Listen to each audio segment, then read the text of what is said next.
esengonangai koyeba bino ebele lokola na momesano pona kolanda basango ya République démocratique du Congo liboso na bino lokola pe habitude Samba Olonga de père et de mère pona ko partager na bino ba analyse pe ba commentaire sur l'actualité en République démocratique du Congo. Bienvenue sur la bonne fréquence que j'appelle la voix des éclairés à travers l'émission Debout Congolais.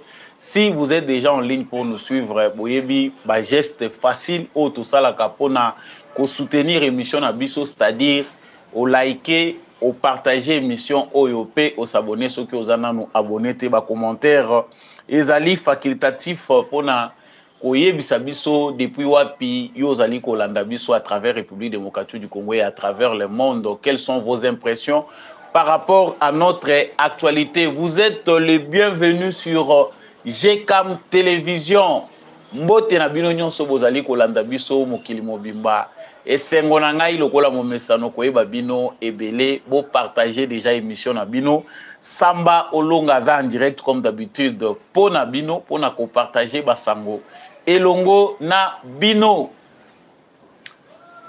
À la une, il y a actualité na biso, Moïse Katumbi déjà aux États-Unis, vrai ou faux, crainte des poursuites judiciaires ou exil volontaire. C'est ce que nous allons chercher à savoir dans cette émission. Il a réalisé une interview avec le journaliste Sani Boujakera. Nous en parlons tout de suite. Constant Moutamba dans les Hauts-Katanga a libéré 250 prisonniers, malades, mineurs, blessés. En tout cas, Batebele Bazali ko décrié manque d'encadrement, il y a libéré wana.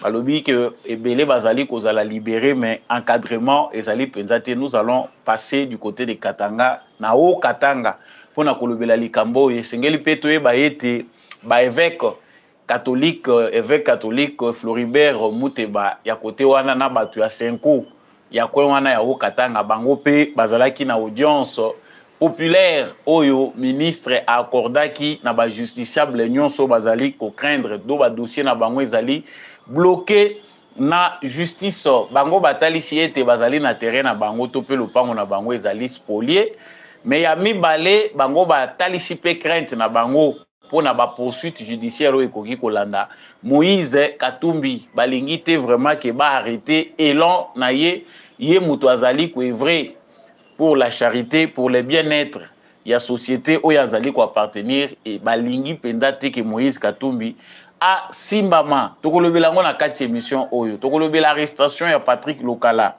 Ministre de la Justice a ordonné suspension per interpellation, arrestation. Il y a agent de police judiciaire oyo bazali ko procéder de manière barbare pour na ko exécuter mandat. Il y a parquet Naka ya Marian Tumba Peka, il y a Patrick Lokala. Nous en parlons tout de suite. Tokende na Congo central pour na kolobela dossier oyo ya bana classe massa c'est lelaki batunyon so bazalaki paniqué indigné même. Pourquoi bana na biso en uniforme massa c'est koyi ko beta pourquoi et si ka bana bazali ko réclamer ezali droit na bango et puis baza ba mineur. Nous parlerons aussi de ce dossier. Nous devons savoir que le représentant spécial de l'Union européenne pour la région des Grands Lacs, l'ambassadeur Johan Borgstan, Azali ko lancé mission naïe par une visite à Kinshasa où il va s'entretenir avec le président Félix Tshisekedi. Kolongwana Kinshasa, Yako Kenena Kigali. Est-ce que Mobembo Anezali important? Est-il important aujourd'hui que l'Union européenne nous envoie des envoyés spéciaux? Topé envoyés spéciaux pour Bayana Congo. Qu'est-ce que l'Union européenne a encore à apporter par rapport à la crise congolaise? Tokoyamba bango ndenge nini boyebi ke commentaire ya Samba Olonga ezalaka penda mwa mingi tokolobela pe sujet wana tokolobela likambo ya ndeko Charles Onana audience bandaki lobi félicitations na baimboka ba congolais oyo bo assistaki vraiment écrivain na biso politologue Charles Onana na dossier oyo ezali ko opposer ye na régime rwandais oyo bazali caché derrière ba activistes et droits de l'homme pe diaspora rwandaise. Vous étiez nombreux de 13h à 21h pour nous soutenir écrivain wana o azali ko défendre rien d'autre que la vérité oyo biso nyonso to citoyeba. Pour terminer l'inauguration du nouveau immeuble ya IGF Lelo na président de la République Félix Tshisekedi. Les nouvelles qui viennent de là, ezali kotalisa biso que immeuble ya IGF baptisé yango na kombo ya Etienne Tshisekedi par référence na intégrité pe combat munene acharné oyo Etienne Tshisekedi amenaki contre bantivaleur pour na kozongisa mboka na ye tout droit. Yango na référence pour ba agent nyonso oyo ba ko travailler na ba loko wana baye ba ko s'inspirer na intégrité topé na modèle ya Etienne Tshisekedi wana nde tokosukisa nango lokola basango. Na tombeli bino encore une fois de plus boye malamu na kati ya émission oyo. Je vous assure que bozana no mingi te, ceux qui vous êtes déjà en direct, partagez les lives, veuillez faire comme moi, partagez les lives dans vos groupes WhatsApp. Boka bola penda elongo na ngai actualité na bino potos à la ebele en ligne, partagez et surtout n'oubliez pas de liker comme d'habitude. Ezali ba geste simple bokoyi ko sala pona ko soutenir émission oyo, c'est de partager massivement, faire que cette émission aille de plus en plus loin et touche de plus en plus un grand public. Bato mosusu bako kanisa ke na bosani te, wana na bosana kango te zaka hymne national ya émission oyo. Et sengeli toyeba que justice ya Nzambe ezalaka. Nazalaka vraiment na devoir obligatoire ya ko rappeler na ba commun des mortels ceux qui nazuli baku ya koleka na plateau que la justice de Dieu existe. Ceux qui ozo ko sala mabe okanisi ke miso bato ezo ko mona yote. Topo ozo ko sala mabe okanisi ke yoza yanke osi omonela bato nyonso. Yeba yango ke tôt ou tard d'une manière ou d'une autre, même si ce n'est pas sur cette terre, tu finiras par payer les prix de tes actes. Et ça sentence te ezalaka ka rappel à l'ordre pour réveiller conscience na yo ke esengelo sala ka malamu sala penda noki que malamu eleka mingi mabe oyo ozali ko sala. Nazongi na lombango na oyo préoccupaka bino ezali basango. Basango penda nde mutu esangisaka biso ba mususu balingaka ba commentaire te balobi samba olonga yo lekisaka mingi komaka pe molai. Bon, je comprends. Moïse Katumbi déjà aux États-Unis. Certaines personnes demandent, que Ezali Yangote, il y a un démenti de la part d'autres personnes, mais ce qui est vrai, Ezali que Moïse Katumbi a réalisé l'interview avec les journalistes fouillards, Oyo Namomo Yazal, le rôle exilé politique, Stani Boujakera. Moïse Katumbi serait déjà aux États-Unis d'Amérique. Ezali eloko ezali ko inquiéter ba congolais mususu, ezali ko réjouir pe ba mususu pour ba mususu balobi en tout cas pouvoir ya Tshisekedi oyo ezana bikanga kanga ba komi na intention ya ko kanga Moïse Katumbi. Mais pendant qu'on a parlé toute une semaine, depuis semaine passée, qui nos semaines au Tokoti, le dossier Moïse Katumbi n'a pas quitté l'actualité congolaise. Il y a des gens qui pensent qu'il est dans son droit, dans un pays où infrastructure ezali ko manqué. En tout cas, un individu de bonne volonté, où yazali na souci ya ko bongisa to pe ko sala malamu, on ne peut que l'encourager. Il y a de ceux-là qui pensent, comme nous d'ailleurs, ngai na ko cacher en côté que nul n'est au-dessus de la loi. Moto nyonso azali soumis na mibeko, riche ou pauvre, grand ou petit, biso nyonso sengeli toto sa ba loi. Il y a République. Moïse Katumbi n'a pas ces pouvoirs-là. Il y a banda initiative, il y a aménager piste dans Yemoko sans que autorisation ezala de la part il y a ba service oyo ezali habilité. Mais il y a kokamo ezali que pendant que ezana bato bazali koyemba matin midi soir touche pas Katumbi katange kokabwana Tshisekedi yo lingo lekisa. Ndenge naza koyoka ba journaliste mususu awa mais yo zana makasi na munoko munene ya koloba osi okimi Congo obimi na yo yuma balandi yo te yo moko kaka mbangu bakangaki yo pete ezaki na procédure en justice contre yo te osepeli na yo za biloba loba okomi réfugié moko ya mutu abengani yo te mutu akangi yo te obandi kofinga Tshisekedi nini o Félix Tshisekedi azali na kati ya ba manœuvre bazali ko planifier pour arrêter Moïse Katumbi. Moïse Katumbi faut ça la très attention. En tout cas processus au bazali ko memelaye pour ba kangaye ezali ko koma terme. Je ba dévoiler bon ba révélation peza ko lekebela wa. tous les journalistes na toile bazana ba révélation na bango. Quant à vous de choisir quelles sont les vraies et les fausses révélations ou ezali ko uta kaka na imaginaire ya bato pona ko satisfaire bato ba futela bango encre. Topé ba sombela bango encre. Balobi que Moïse Katumbi azan États-Unis ezali vrai. Moïse Katumbi pendant que le dossier est commis chaud, a moni penda que makambouye makasi. Biso peut-être toujours au monde à grandeur nangote pour toujours au monde en image était réellement ce qui s'était passé pour que le numéro 1 de la DEMIAP quitte ici Kinshasa à se retrouver kuna bisika makambouane salami ce qu'il y avait d'important, c'est qu'ils allaient qui très sensible. Oyo déjà ezali koloba mana munoko ya perroquet moko alobi que ezali na bato yo bazali ko préparer bango pour baloba ke Moïse Katumbi déjà azalaki na ba mercenaires a préparé qui déjà kuna ye voilà les gens qu'on a arrêtés. Ce qui est vrai na bato yo bakangami bisika oyo bazali déjà ko préparer piste ebele ba mususu ba uti Zambie ba travailleurs oyo bazali ko kumba mituka ba o bazali ko travailler wana ba mususu baza ba congolais te baza ba zambien mais se sont retrouvés en train de travailler na piste wana où ezalaki abandonné. Il y a des gens oyo tango bazali ko yoka bango na ba service secret, on sent que bato yo bakoki ko yaka te po ba ya ko sala musala oyo. Il y a des éléments ezali ebele. Le fait que bango moko ba moni déjà que planification na bango mabe oyo bango babongisaki esi eyebani et que l'État veut agir. Babandi sikoyo kocha makelele manzanzezo lela association publique les partis politiques ensemble et l'équipe makelele oyo na bisonyo c'est ça biso passe na matoi. Ce qu'il faut ici retenir ezali que ba salarié ya kashobwe baleki ebele Moïse Katumbi azali na problème parce que omoni amour et vandi likolo ya mbongo et daka mutute mekana no batu pandisa bango na crise 3 mois oyeba soko ozalaka penda na mutu na sima na yo. Pour comprendre ce qui se passe ici, vous allez voir que la plupart ya bato baza ko tia makelele, que ça soit dans les médias, que ça soit ceux qui font la politique, bazali bato oyo pona bango bazali ko dépendre na fin du mois na kashobu. Journaliste attend que na fin du mois $1,500 ebimaka.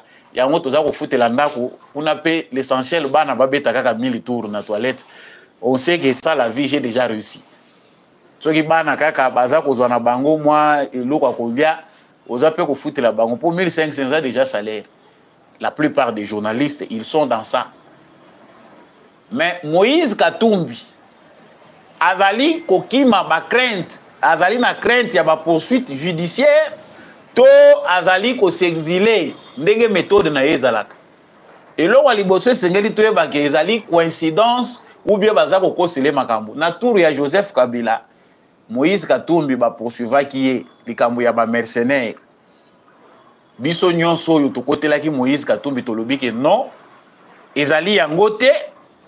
Moïse Katumbi bazali ko poursuivre ye parce que à rejoindre l'opposition et Kabila alingi komona te bato yo bayebi malamu bazalaki na ye ba rejoindre l'opposition. Voilà pourquoi Kabila est en train de monter des sujets pour arrêter Moïse Katumbi. Biso nyonso yo même ngao nazali koloba, j'ai fait partie de ceux qui ont pensé que Moïse Katumbi azali acculé par Joseph Kabila parce que aboyi ko zala lisusu na kan ya Kabila. Mais lelo oyo tozali kotala kaka makambo eza koleka, c'est un hasard ou une coïncidence pour na bato baza koluka kokwetela ye. Lelo toyoki ba piste toyoki ki azana ba agent parce que ya azana bato oyo ba travailler na Zambie. Les renseignements, rapport ya renseignement militaire ezali que il y a eu des mouvements de recrutement na Zambie. Bato musu baza kolongwa même na Congo bazali kokende na Zambie pour basa la groupe na bango wana bango bazali na besoin ko sala. Il y a eu des incursions, tout le monde qui FARDC menacé dans certains coins na Okatanga. Tout le monde ba makambo wana ndenge za ko sala. So Moïse Katumbi a se retrouvé aux États-Unis, na journaliste auto yebi. Pour ceux qui pensent que Moïse Katumbi est encore au Katanga, ces journalistes là Stani Boujakera, ne peut pas venir ici au Congo. À Congo, il y a les sous côté. Il s'est déjà exilé de manière forcée. Babimisi Libanda accueilli à commettre les sous infractions où ils sont condamnables par notre justice. Pour la bateau, besoin d'éléments. Infraction on ne filme pas les prisons, l'intérieur des prisons pour partager, pour publier. Mais Stani Boujakera, à travers son réseau, où il y a na makala, image belé, vidéo, tout le monde a dit, et ça bateau, bazali kozoma quelque chose na fin du mois. Donc, bino botin de la kanaka ba vidéo, na makamundenge zo sala na makala. Des fois, ils ont malamu pour dénoncer aussi ce qui s'est passé dans le bien, mais des fois, ils ont mabé parce qu'ils ont violé Mibeko. Ils ont cotaté dans le cadre de Mibeko ndenge sengeli. Yemoko pe basi batuna ki na plateau à TV5 Monde attend ici réellement que oui, ils ont infraction, ils ont courir risque munene, il y a publier ba vidéo, il y a intérieur, il y a prison. C'est ces journalistes-là qui étaient face à Moïse Katumbi. Vous voyez qu'avec Moïse Katumbi, quand tout bien ça fonctionne, il faut que les journalistes soient bien malades pour aller à question d'un niveau P à niveau na yendenge zo kendel. Ba question ba ko poser Moïse Katumbi ezalaka stress. Interview à Moïse Katumbi pour na bato ba yebiye to ko présenter bino ye lisusu te stress ezalaka makasi. Bon comment on même na gestuelle na ye que en tout cas mutoyo en face il y a journaliste ezalaka vraiment à l'aise te. Bato nyonso bazalaka à l'aise te devant micro na caméra. Mais il y a Moïse Katumbi ezali penda naturellement aza muto ya salami na malobate, il n'a pas d'argument. Il ne peut pas participer à un débat politique. Mais c'est loko yo et salami ke omoni nzambe ango pa pesa kana ya kabolaka. Mususu ba pimelie maloba bazumbongo ba pesie. Il pense que tout est faisable avec l'argent. Ce qui nous fait peur, ezali que procédure na biso ya justice ezali tambula malembe. Moïse Katumbi n'est pas intouchable. Nous l'avons dit depuis longtemps. Bokanga mutoyo, bozalaki na projet à kokanga ye, bokanga ye. Non, bakobima Tshisekedi aza kokanga batu parce que aza kobanga banini aya na cadre ya ko réflexion politique ezalaka te na justice. Avant to banda ko luka o soki nini procureur des jours so sali mukanda. Moïse Katumbi to sengyo oya ko se présenter. Mais tala temps ezui. Bopesi eta ya kosala diplomatie pour que ndekuna kende kolobaki non naza harcelé kuna baza ko bongisa complot contre ngai po ba traduire nga na justice et là ils sont en train d'inventer des raisons alors que mobeko etali sike abuki yango bango balobi te total mibeko te. Vous l'aurez compris, nous avons un problème sérieux chez nous. Si tout doit être résolu par la politique, en tout cas, institution mo côté na mboko eko banda ko tambola ka malamu. Politique o justice na biso eza ko tambola nango ya ko vandela ka ba dossier tamula yi pona ko ya ko kata yango et ko sala ke congolais mo côté a kozala vraiment naturellement na besoin ya ko tosa ka justice. Donc eza justice ya ba plus fort. Et là j'ai renchéri pona kolobela makambu ya Constant Mutamba na Okatanga. Il y avait ceux qui avaient peur, balobi que Constant Mutamba baza upanzaye déjà sango na bakatumbiste balobi que il est venu pour na kokanga Moïse Katumbi aye po balingi ba faciliter ndenge nini ba kokanga Moïse Katumbi soki pe yango pe Katumbi tout la mwisi ya zaza bandeli mbangu toyebi pété. Mais Constant Mutamba dans le Okatanga ezali important pour les opprimés et pour les injustices. Tout le monde a besoin ezali makasi à travers toute l'étendue du territoire national pour que audience populaire pour que les gens s'expriment. Tout le monde a le lenge nini tokoki ko résoudre les kambo oyo. Il y a justice na ba justiciable, justice ya ba plus fort ici là. Constant Mutamba kitina Okatanga, le constat est amer. Congo Mobimbeza ya Kopola, la justice du Congo appartient aux plus forts, c'est-à-dire aux politiciens. Pour Batomakasi Otozana Bango na Congo, ce sont nos politiciens. Babandio Bazubiso en otage de Bango. 250 prisonniers sont libérés dans le processus accueilli. Basali Angoka Ndenge Salamagia Wana Makala. 250, parmi eux, des malades, des mineurs, des blessés. Et le réseau Pesanga passe que la plupart, c'est toujours des jeunes. ba jeune ndé ebélé, ce qui signifie qu'il y a un manque d'encadrement, ezali crise ou ezali lié na injustice sociale. Bisika oyo jeunesse aza kozwa musala te, bisika oyo jeunesse aza encadré malamu te, jeunesse aza abandonné na propre sort na ye. Nous devons nous attendre comme ça. Ba maloko ekotonda na babilenge oyo bazangi misala, soki pe éducation eza pété, ako finir moyibi pour ceux qui n'ont pas été bien encadrés ou éduqués à la base. Au pas 8 ans ya kotanga te, ba mususu bakomi kolanda batuna minduki ndenge tozo komona ngo kuna. Bon, à libérer 250. Les constats qu'on fait de ces libérations, ezali que c'est comme si le ministère de la Justice n'ezaka yango moko. Vous allez encore libérer 250 comme ça prisonniers. Toujours au monde ministère, il y a intériorité, pour ça la paix suivie, il y a Batouana, toujours au monde ministère, il y a jeunesse, bah jeunes baza ko libérer bango, bazo kendaka wapi. Parce que la plupart au talibango, baza kaka bato yo, ozo ko mona que baza fixe te. Tant oza ko libérer bango, soki baké les sous ko se retrouver kaka na condition ezaka kaka minable, eza passe. Tokomona ngo lisusu ndenge lekaki na Kinshasa ba libérer kulu na komi na quartier asimbi lisusu machete. Toyebi ke ba mususu pe baza kozwa ba image wana na cadre ya kosala chantage pour na ko étouffer ministre de la justice na procédure azanango. Mais mieux vaut encadrer ministère ya intérieur, ya jeunesse, ya affaires sociales. Bovanda na constat mutamba botala ka ba dossier oyo comme on libère en masse ba prévenu baza ba coupable té.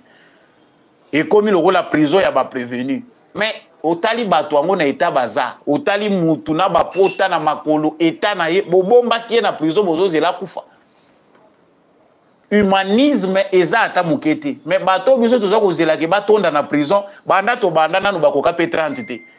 À part ba militaire ndenge baza ko tonde belé kuna pour ba militaire ba teli bango rigueur. Mais pour la plupart ici banda toza ko zela bango que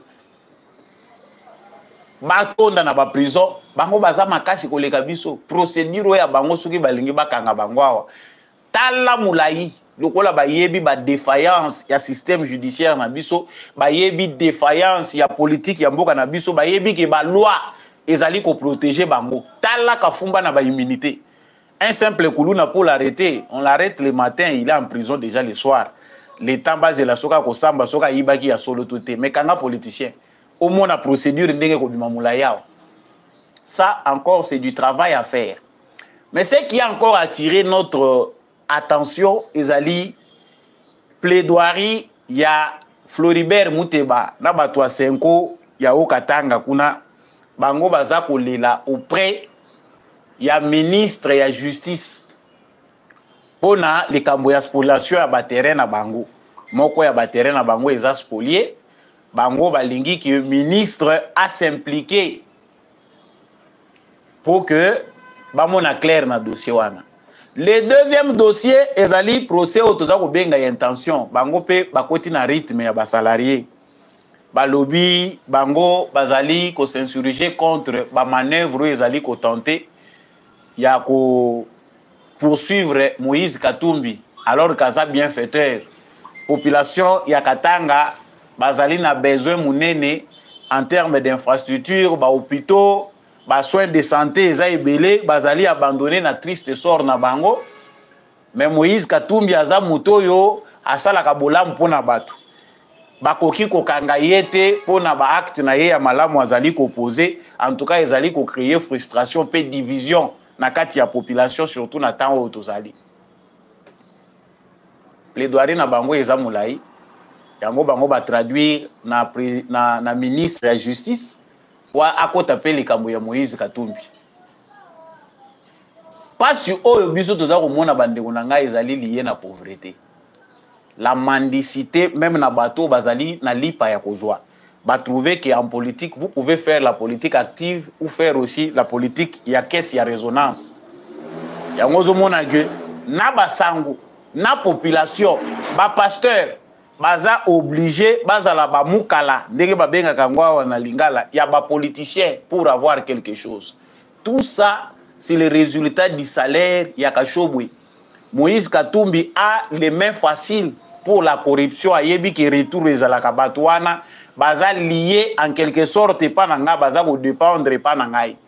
ça dit soki naza ko sala boye bato wana bakozala obligé bazala loyal vis-à-vis na ngai basango ebele baza na coin ebele ya Grand Katanga soki boyoki ka ba déclaration na bango baza kaka Moïse Katumbi pourquoi oh tozoluka 3000 awa diocèse na biso tozali na problème 5000 oh tozako luka boy 10000 journalistes politiques religieux bokomi dépendant ya mutu moko aza kopesa. Donc Moïse Katumbi lui ce qu'il a comme don c'est sa richesse oyo ye à s'enrichir impunément. Les Congolais ne savent pas que l'argent au bazar aux oisa ya bango.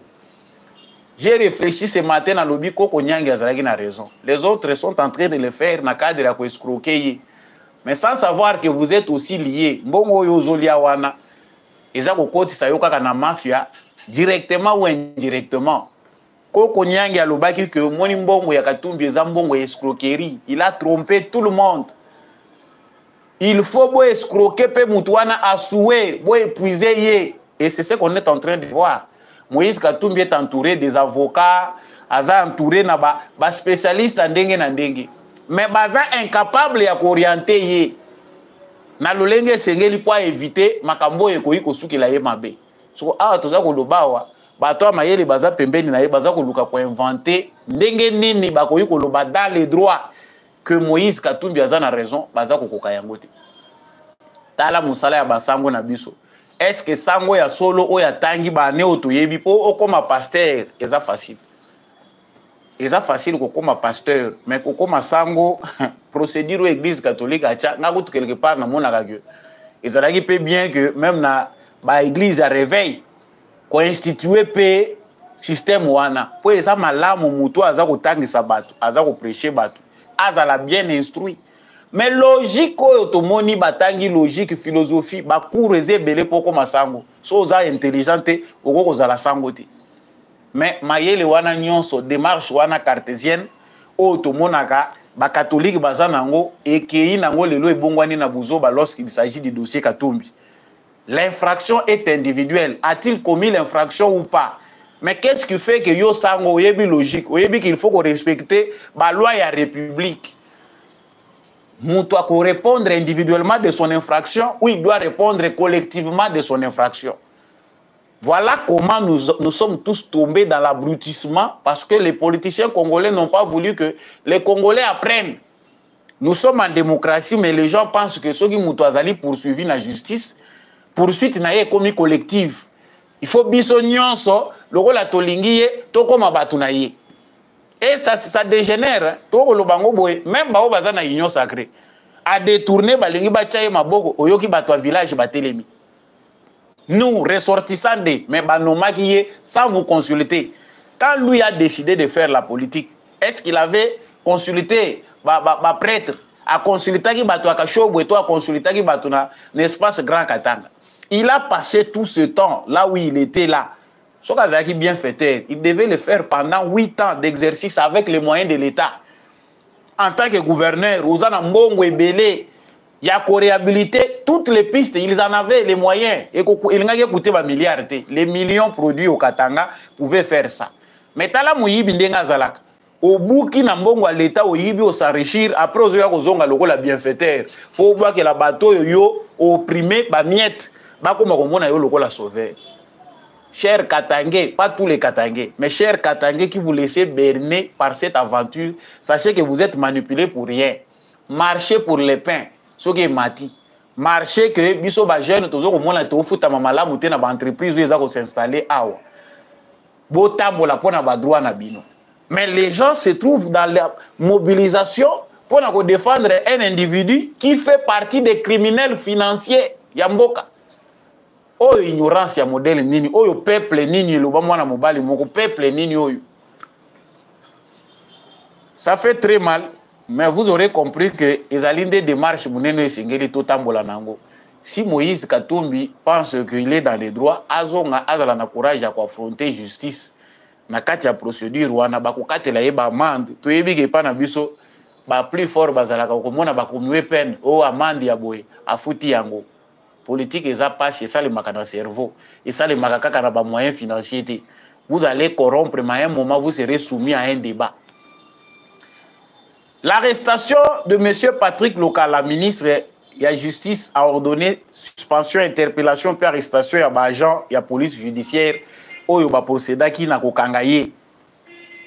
Si vous êtes en ligne, veuillez liker et partager l'actualité. Vous partagez l'actualité, surtout, n'oubliez pas de liker. Monsieur Patrick Lokala, que je ne devais pas signer, pour les journalistes ou les journalisme au Congo. Kofinga, c'est ça l'essence du journalisme aujourd'hui. Ceux qui sont journalistes, et là qui sont que aux a droit, il y a même ba fausseté. Mais constitution en bok le binini. Liberté à opinion va garantir, il y a un article 23 de la constitution. Garantir ezali pour la liberté d'expression, il y a opinion. Mais sous réserve, il y a respect, il y a ordre public. Il y a ba bonne mœurs. Yo aux journalistes au bandi biloba loba. Mais ezali na ba agent de l'ordre oyo bazana na mentalité kabilatike la kibango. Tout le monde a dit que bakangi mwana mwasi oyo influenceuse Marie Ntumba. Ozomona ba agent de l'ordre baza ko swana na muto oyo bake ko kanga ba vidéo ezo ko bimandenge baza ko finga ye ba partie intime ya mama na ye. Des agents de l'ordre oyo bake ko kanga muto bakomi ko finga na ye. Également pour l'arrestation de M. Patrick Lokala. Batu ya corporation, ya ba journaliste nyonso bazali ko s'indigner. Même moi je me suis indigné tant on a monaki façon oyo ba publier vidéo ye na kati ya mutuka ya zolo bana ye chailongi boy na ko filmer yo naza ko sala boy. Mais vous on vous a envoyé uniquement bozali kaka na exécution ya mandat na bino. Qui vous a donné le droit ya ko filmer muto yo batindi bino boya ko kanga po bo chango en ligne bo publier? Qui vous donne ces droits là? Tout ça comme on a qu'il y a un manque criant de professionnalisme. Ma fief, il y a des agents, il y a la police judiciaire et voir tous les agents de l'ordre en République démocratique du Congo. C'est-à-dire, parcelle à pouvoir, on va pési bango na exécution, à mandat na bango, pour na bango, ndenge na Congo, ils ont la raison, ils ont pési au moins quoi na yo ya pouvoir, yo pour commis yanké na ndenge na yo. C'est que baye bayo, ou filmer, ou publier. On n'a rien fait de si grave na Patrick Lokala, mais ba violer mon bec. Boké kuna bu brutaliser moi si na ye, bo bandi ba échange de paroles, panza vitre, ça la casse. On a beau succès où ils ont mérité. Alors qu'on sait que ce monsieur spécialiste de fake news, Moussala Naye Zako c'est la makam, Azako Banga même pas va procureur. Il prend un document, faux document, Azako publie en haut, dans les réseaux sociaux, il met en ligne, Azako c'est la procureur makam. À s'attaquer à Cristal ou Sakoué, Azako Loba, pour lui il pense que il a permis. Yé Moutouazali chargé à déterminer qui est rwandais et qui ne l'est pas. Pour n'importe confusion c'est kotakala. Mais si koyo yé c'est comme comme spécialiste wana. Batwe belé bazali na ba plainte na yé parce que il est spécialisé kaka na kopé sa ba fausses informations. Arrestation na yé ezali ko réjouir ba mususu mais inquiéter batu sur ba méthode d'arrestation. Tout yé baté ceux qui wezo senga séminaire na recyclage ya bagent ya police judiciaire ko la kisabango ndenge nini ko arrêter mutu dans le respect de la loi parce que zambala liboso te Kabila acha tenga misaki bango mitu mais on sent que pendant 5 ans au Félix Tshisekedi a sali na pouvoir rien n'est fait pour na kozongisa bango na nzela ba comprendre que kokendaka te ko créer lisusu bambeba mutu asali mbeba bazo meme na justice bino pe bo sali mbeba likolo na ye vous surchargez encore davantage la justice. Ezali Moussala ya pasi bande konangai mais il faut apprendre à respecter et moi je comprends que Otozali koloba pona ba agent police judiciaire c'est ce qui se passe dans la cité.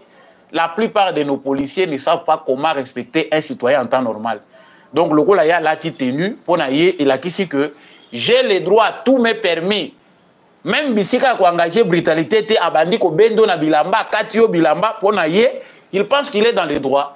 Ça, c'est un devoir, mon ministre intérieur Azanango, ministre paix et justice, va travailler pour la réforme du secteur de la sécurité nationale, pour travailler pour l'agent de la police judiciaire, la restriction de la brutalité. Même ceux qui vont payer mandat d'amener face à Moutou Aboye pour répondre à l'invitation à la justice, il y a toujours une procédure à suivre. Il y a toujours des limites à ne pas franchir. Parce que Moutona Moutouaza pe na ba droit na ye, na ba devoir na ye. Donc la loi fixe tout ça ndenge nini ko fonctionner mais bino boche bato basi ba koma lokola ba analphabète azo sala musala maza ko yeba statut eza ko régir musala azo ko sala te nyonso wana to chaka na mutu ya Tshisekedi travaillez bien dans vos bureaux botika ko surcharger monsieur le président. Des tirs de policiers sur des élèves manifestants na Congo central, ça nous l'avons encore vu. Amuka na Congo, Vanda na Congo, Mona Makampo.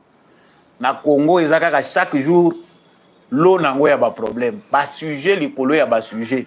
Ba sujet yo nyonso ezoke no koya kana mutu ya Tshisekedi. O nyonso eza na mutu ya Tshisekedi.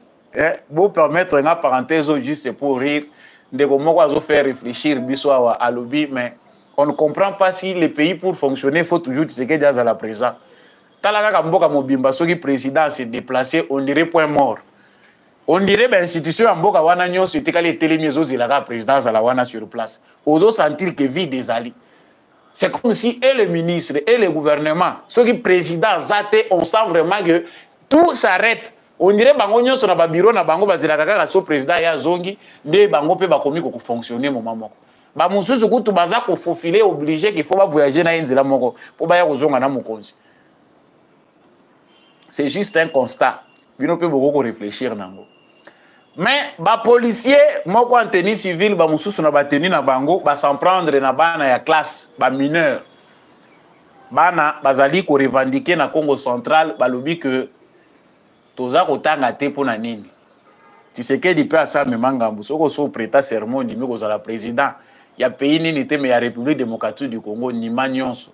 Ça l'avait déjà prévenu. Awa bakomemisa ona ya yote. Okomemango.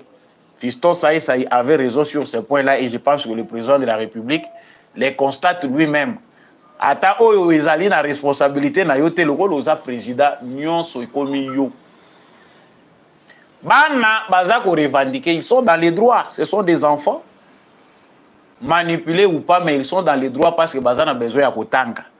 Bakei ko manifester na gouvernorat, papa wana na mundu ki abimi allez. Massa c'est leli. Le problème n'est pas l'image, mais le problème c'est l'interprétation qu'on en fait. Est-ce que tozaki na ba élément ya solo information ou etamboli? Balakisi que ba ouvrir fait sur les enfants. Est-ce que c'est ça la réalité? C'est selon les informations. Mouto yo aza en tenue civile à Simbiar menaye, abeti na masachi peti. Il n'a pas tiré. Il a cherché à faire peur pour bana wana bazonga ndenge débordement et salimaki. Mouto aza na simande abeti likolo batir ya sommation. Yesi ko akanisi ke soka cheboye bakomona ke mindu ke linge boma biso ko babanga. Mais c'est lui qui était derrière lui a tiré avec des balles au babenga batir ya sommation. Donc ils ont babal moko babeta kaka soki boza ba manifesta boyoki ke awa guerre bandiao soki pe boza ba tokobanga bomwanga ni libela bokozonga lisusu wana ti mais c'est pas ces pratiques là nde ba utiliser face aux enfants. On comprend que la province du Congo central n'est pas bien dirigée. Les gouverneurs seuls pouvaient aller vers les enfants. Ça c'est un manque de maturité. Gouverneur akokaki yemoko kokende vers bana, c'est possible. Ce sont des enfants qui calment bango, qui pèsent bango suite au éco la favorable. Non, tous à travailler, voilà, donnez-nous pendant le temps, bareket nabino tondimi yango. Venez, je vous comprends. Est-ce que Moutouandenge wana zanga ki pona kolobana ban? Que pouvaient faire ces enfants-là de si grave? Ceux qui kaka monique gouverneur yewana, ayena sécurité na ye a télémi, même si ils à 2 mètres ou 3 mètres, dit venez. C'est simple. Moni esi ko zongo linga ko sala politique alors que ozana yo na area ko diriger te. Ozana yo na area ko maîtriser batute, ce sont des situations pareilles autres au monde. Maintenant ba policier baza obligé ba traumatiser bana na bisika ko traumatiser bangote. On pouvait simplement les calmer. Pe balinga ki bazonga na bango eloko moko linga ki le kawana te. Ce sont des enfants, mais aux obligés que ndekola lisa bango na terreur. Koto na ba réseaux sociaux moni ba musu ba bandi ko panza ke ba bomi bana kunana na Congo central. On ne peut pas tirer sur les enfants et on sait tout ça comment ça finit. Ba champion ya ko propager ba fausses informations, na ba information na ndenge ya mabe pour ternir l'image du pays. Ba kozwango ba sali nango izajo bango balingi. Mais dans contexte nyonso toyebi ke nyonso ezoko kende malamu parce que ezali évolution na contexte ya démocratie. Monité que Tshisekedi a libéré Bisso quand même en quelque sorte. Toutes ces manifestations qui se multiplient, Yazala qui boyete au Moni qui est comme mingi. Les peuples s'expriment et il y a quand même une expérience. Oh, tout ça comme on a plus, Ezali comme mata, plus les politiciens vont comprendre que il faut qu'on ça la pression. Maintenant, la peine nous ligamboya ministère de l'éducation nationale. Maman Malou, so okoki na yo pété, okoki pe ko déposer démission. Biso tu bi ke bino batu ya makamu ya français milaina, ba technicien na ba technicienne. So ko moni que ça ne va pas. Poser kaka démission. Parce que situation est anormale. Moi, je l'ai dit l'autre fois, dans le but que cette crise, elle est quelque part aussi, comme Sango Moulaï, na bateau, manipuler. Donc, Tony Mwaba Kenaye, mais Tony Mwaba Keite, l'ombre de Tony Mwaba plane. Bateau, si ba mesana kina Tony Mwaba, ba yebi déjà nini, secteur wane zayi ko fonctionner, ba amplifier pe crise. So za politicien était boyebi tendenge nini ya ko maîtriser bango. Allez. Bango balingeza la moulaï pour ba disqualifier yo. Yango biso to ko yebisaka président de la République ezana bateau yo, il faut bazalaka ba technicien to ba technicienne à vie uniquement dans un cabinet. Pas au PCA fonction ministérielle ou bien au commissaire soki wapi te ye bomba ye kaka azalaka conseiller. Eza bateau oyo ba salami pour être que des conseillers ba contribuer à kanaba solution na bango kaka zo pesa yo makanisi pour travailler bozu ba décision. Mais kozwaye te botia ye wana a banda ko diriger lo nyon se koufi mbala moko. Comme na Congo eza lokola Belgique était nous avons des institutions oyo tozo ko luka to assoir rangopo et comme apenda ba institution ya solo. Et c'est un travail de titan qui doit se faire avec des politiciens aussi. Bato ba yebi ndenge nini comité à freinage eza na Congo. Comité à freinage eza makasi na Congo. Oye na yo oza na intention à malamu. Mais façon ba ko combattre yo, c'est comme si ba ko bimisa oyo nde mutu ya mabe. Notre maman Malou est très intelligente, elle est experte. Elle a la mission chef de l'État PCA. Mais situation où tozali ko se trouver nango ya grève oyo. Et comme délicate parce qu'il y a aussi des gens une main noire où ils allaient ko tirer makambo pona ko aggraver situation. Likez, partagez les lives, ils ont très important. Là, j'avance, les représentants spéciaux de l'Union européenne pour la région des Grands Lacs, l'ambassadeur Johan Borgstan, je ne sais pas si j'ai bien prononcé, Borgstan, il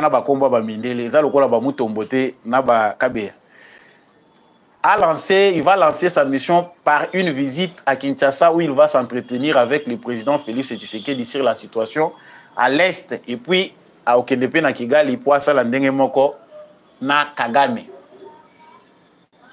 Moi, tant que insulte, je me suis dit non, il faut se réveiller. Biso ba Congolais, tout se réveiller. Ezali important, tout la mouka. Biso ba Congolais, tout la mouka. L'Union européenne a encore des accords avec les Rwandais. Ba renoncer nangoti. Ba accord oyo bango ba poni, bazala nango na Rwanda. Ezananu. L'Union européenne. Malgré ma dénonciation, malgré division oyo eza na Parlement européen, il y a des pro-Congo oyo pe bazali ko dénoncer que eza injuste. Un pays ne peut pas être agressé à un autre pays et puis bisoto collaboraka na pays wana. Ça ne se fait pas comme ça.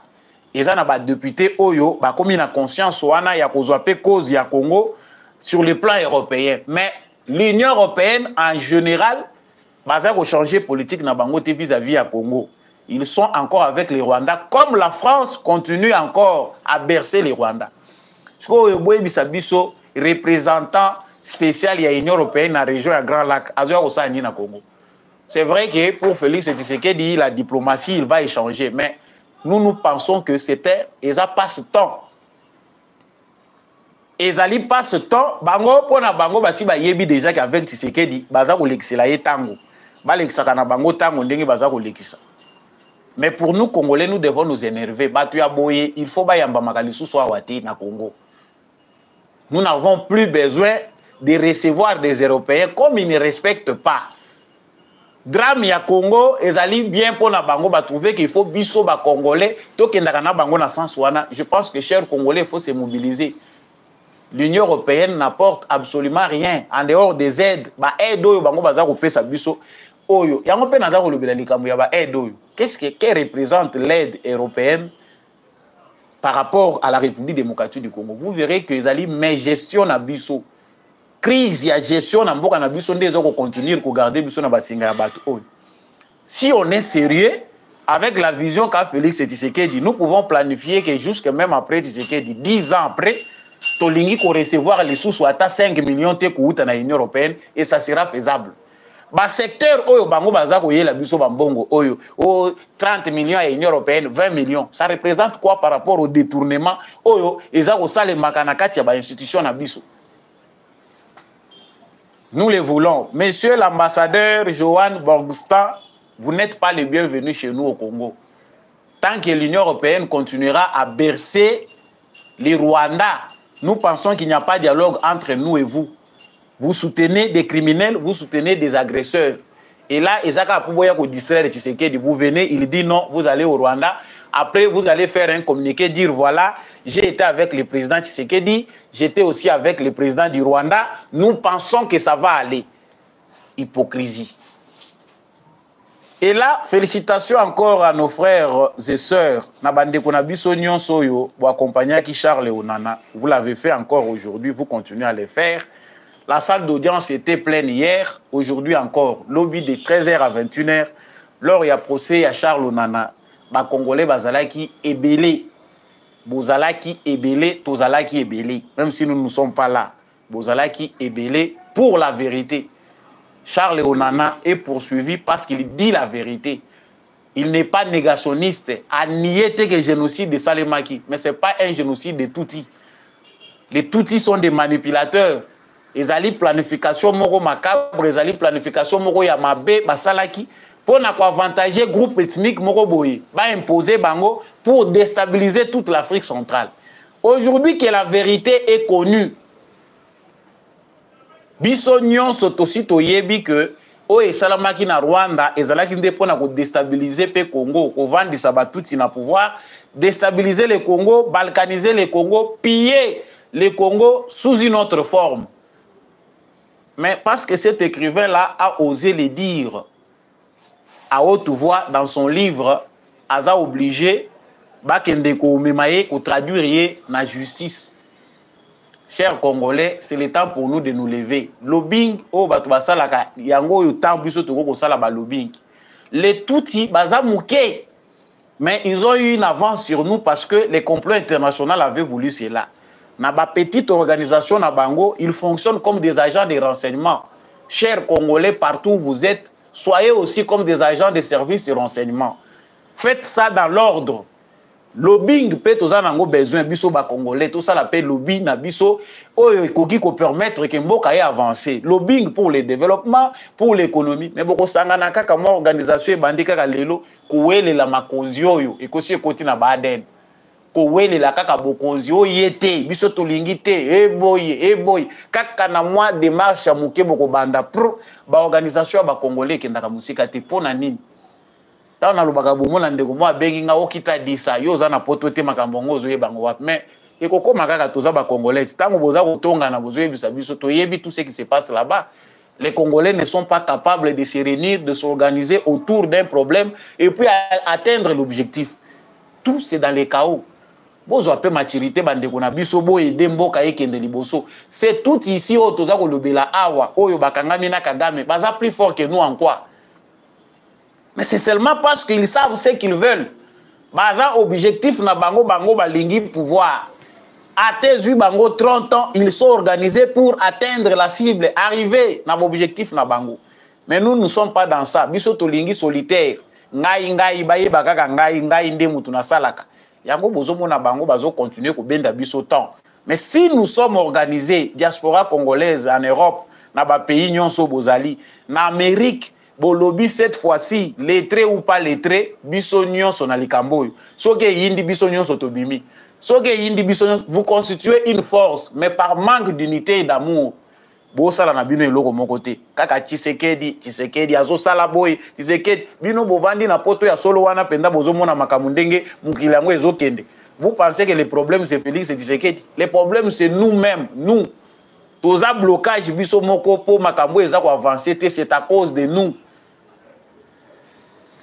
Nasukisi awa na hommage oyo bapesi na Etienne Tshisekedi via l'inauguration pardon français koyi mobulu l'inauguration il y a nouveau immeuble il y a IGF institution générale inspection pardon générale des finances le président Félix Tshisekedi paix à son âme Etienne Tshisekedi qui continue à vivre.